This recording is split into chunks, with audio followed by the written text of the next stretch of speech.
Today, we're going to unpack a single sentence of praise. That's it, just one sentence. But this one sentence, well, it sets off this incredible chain reaction that involves two nuclear powers, some really tense trade negotiations, and a massive question of national pride. So yeah, let's get right into it. Okay, so here it is. This is the quote that started everything. It's October 7th, 2025, and at the White House, the Canadian Prime Minister, Mark Carney, calls U.S. President Donald Trump transformative for his role in a ceasefire between India and Pakistan.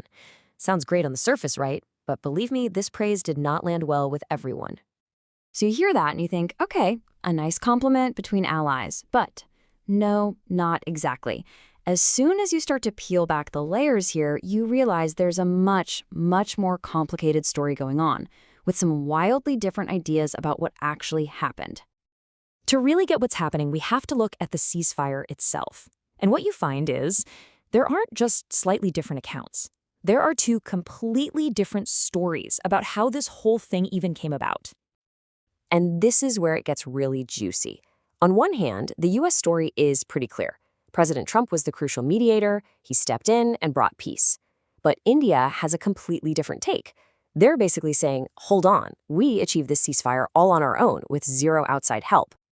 Now, this gets to the very heart of why India is so touchy about this.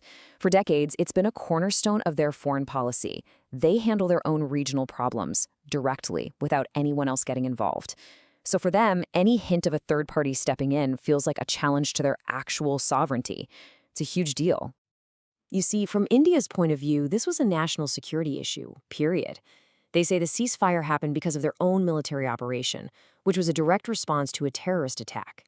In their version of events, the U.S. just wasn't even a player in the game. Okay, so we get why India was not happy with the praise, but that still doesn't tell us why the Canadian Prime Minister would say it to begin with. To figure that out, we have to look at what else was happening in that room at the White House.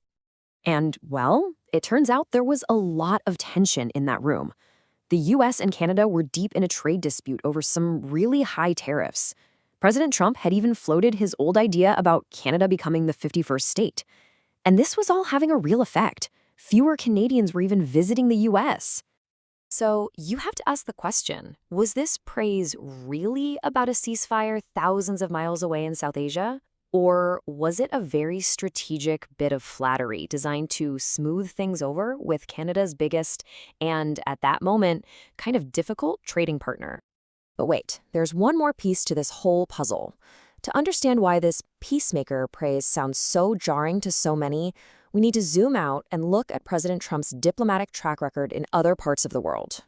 Because when you look at the bigger picture, the praise just seems odd. Critics will point to the administration's efforts in other major conflicts, like the Russia-Ukraine war or the Palestine-Israel conflict, and they see what they call a pattern of failed or at least unsatisfactory diplomatic efforts.